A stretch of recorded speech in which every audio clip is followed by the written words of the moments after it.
આત્માના અનંત ગુણોમાં એ અવકાશ રૂપ છે, એ પણ એક ગુણ ગણાય. આત્માના અનંત ગુણો છે એમાં એ અવકાશ રૂપ છે, એ પણ એક ગુણ થયો કહેવાય. આત્માના અનંત ગુણમાં છે, ગુણો છે એમાં અવકાશ રૂપ છે. આત્મા અવકાશ રૂપ પણ છે. એ એનો ગુણ કહેવાય. અવકાશ રૂપ અદ્રશ્ય, અદ્રશ્ય, અરૂપી. અરૂપી તો છે ને.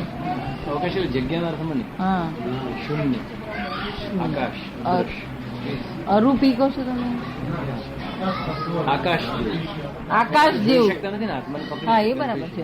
આકાશ જેવું છે, આપણે જોઈ ના શકીએ, પકડાઈ ના શકીએ. એવું છે ને કે આ લોકોને આકાશની અરૂપી પણ સમજાય છે, આકાશનું સૂક્ષ્મત્વ પણ સમજાય છે આ લોકોને. એટલે કઈક બહારના આધાર આપું છું આ કે આકાશ જેવો છે, કે આના આધારે પોતે માપ કાઢે પછી. નહીતર માપ જોડતું નથી સૂક્ષ્મ કેવો છે એટલે એના આધાર આપેલું સિમિલી. બાકી આત્માને તો એક્ઝેક્ટમાં લાવે એવું કોઈ સિમિલી જ નથી બહાર. એના જેવું કોઈ ચીજ જ નથી. શું કરવી છે એને બીજા રાખવાનું કારણ. બુદ્ધિના છેલ્લા સ્થળે પહોંચ્યા પછી એમને આગળ કેમ ન વધ્યા? જોગ બેઠો નહીં, સંયોગ જ આવે ને. જોગ બેઠો નહીં. આપડા લોકો નહીં કહેતા મારા સંજોગ બાજતા નથી. સંજોગ બાજુ જ નહીં એમને. સંજોગ બાજ્યા સંજોગ પૂરા થઈ ગયા. સંજોગ પૂરા થઈ ગયા. એટલે તીર્થંકર સ્વરૂપ હજુ પ્રાપ્ત નથી થયું એમને બાકી. દાદા કીધું ને એક ડગલું આગળ વધે તો જ્ઞાની થઈ જાય. જ્ઞાની જ કહેવાય. અત્યારથી જ્ઞાન કહેવાય. એનો વાંધો નહીં. એનો લોકો જે બુદ્ધનું અવરું બોલે ને હા આવા પુસ્તકો આટલા બધા થર જે વટાયા, બુદ્ધિના થર વટાયા, મનના લેયર બધા વટાઈ દીધા. બધા મનના લેયર, આખું જગત મનના લેયરમાં પડેલું મોટા મોટા સંતો હોય એ મનના લેયર તો બધા વટાઈ દીધા અને બુદ્ધિના લેયર સંપૂર્ણ પૂરા કર્યા. પૂરો કરી છેલ્લો તો અટકી પડ્યા. છેલ્લે પછી આગળ સંજોગ બાજારની સંજોગ બાજારની એ લેયર ની જરૂર છે. બધામાં મહાવીર કામ લાગે ને એ લેયર કેવો કામ લાગે છે? બધા ચીનમાં બધે એવું દયા, શાંતિ, કરુણા કેવું બધું એમના સ્થળ એ લેયર એ કામનું છે. દરેક સ્ટેન્ડર્ડ જુદા જુદા હોય છે. સ્ટેન્ડર્ડ તૈયાર થાય છે. બુદ્ધ ભગવાન થી આ જગતના લોકોના દુઃખો જોઈને પોતાનું દુઃખ એટલું બધું વધી ગયું તે પોતે નિર્વાણ પડતા હતા કે આ દુઃખોથી કેમ સુધારે.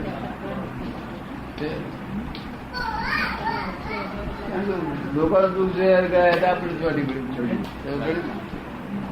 અને ચોટી પડ્યું એટલે આ દુઃખ સહન તો થાય ને. કેટલી અટકી પડે એટલે અટક્યા એટલે પછી બોધી વૃક્ષ નીચે બેઠા. ત્યાં એ બુદ્ધિના ધર્મથી છૂટા થયા ને નિર્લેપ ભાવ થયા. બુદ્ધિના ધર્મથી ચોટેલો હતો તો છૂટો થઈ ગયો. નિર્લેપતા ઉત્પન્ન થઈ એટલે દુઃખ બધું કામ થયું. આ થયેલી દશા દુઃખનો અંત આવી ગયો. હવે એમને સંયોગ ન બાજ્યા, ભગવાન બુદ્ધ ને સંયોગ ન બાજ્યા દાદા, એને આપણે એમનું કોઈ આપણે દુર્ભાગ્ય તો નહીં કહીએ ને, આપણે શું કહીશું? સંયોગ ન બાજ્યા, મહાવીર જેવા સંયોગ ન બાજ્યા, એ સ્થિતિ કેવી કહેવાય? મહાવીર જેવા સંયોગ ન બાજ્યા એ સ્થિતિ કેવી કહેવાય? બુદ્ધની નહીં, બુદ્ધને બુદ્ધ જાણતા હતા મહાવીર છે અહીંયા. એટલે ધર્મશાળા મળ્યા નતા. એ છે તે મહાવીર ના સિદ્ધાંત ને વિચારેલો હતો. પણ એ એમને એમ જ હતું કે આ લોકોના દુઃખ જાય નહીં ત્યાં સુધી એમાં પડવા નથી જવું. એ બધી શક્તિ એમાં વપરાઈ ગઈ એમની. લોકોના દુઃખ કાઢવાની એમની ભાવના હતી. હવે કુદરત ને કહે તો એવું છે ને, લોકોના દુઃખ તો જયારે જશે ત્યાં જશે, પણ આ તરત ઊભું થયું, ઊભું થઈ ગયું. શું કે છે? એટલે દયાળુ ગુણ શું કરે છે? પેલાને હેલ્પ કરે છે. સામાન્ય હા, પોતે થોડું દુઃખ હેલ્પ કરે એવું. અને હેલ્પ કરે તો શું ઉત્પન્ન થાય? હેલ્પ કરી કશું થાય.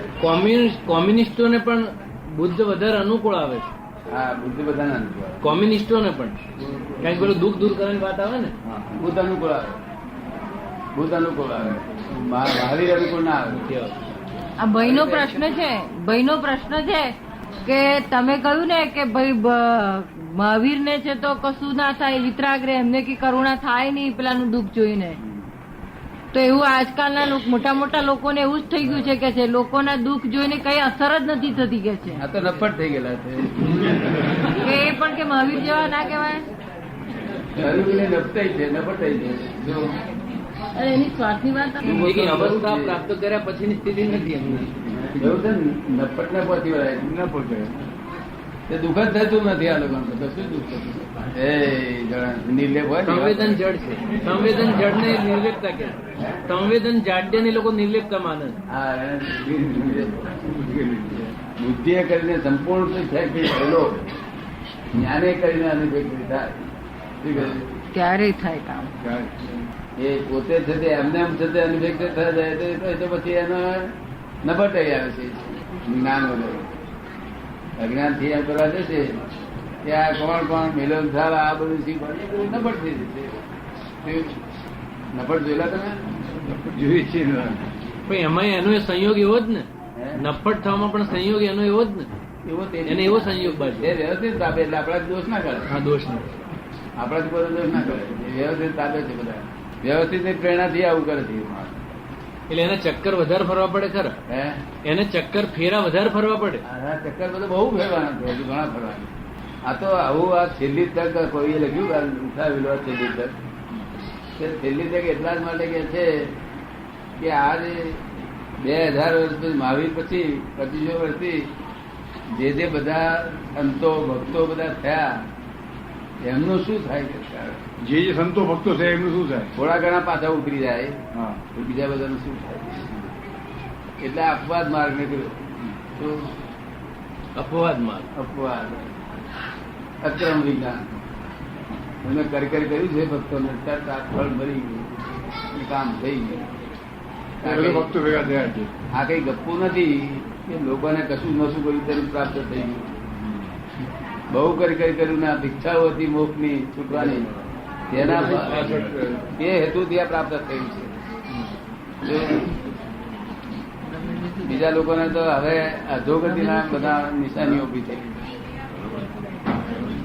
હજુ અખો કબીરો બધા ભક્તો એના છે. બધા આપણા હિન્દુસ્તાનના બધા સંતો એના છે. સંતો કોઈ ગયા નથી આગળ. અને આવું જ્ઞાન મળે.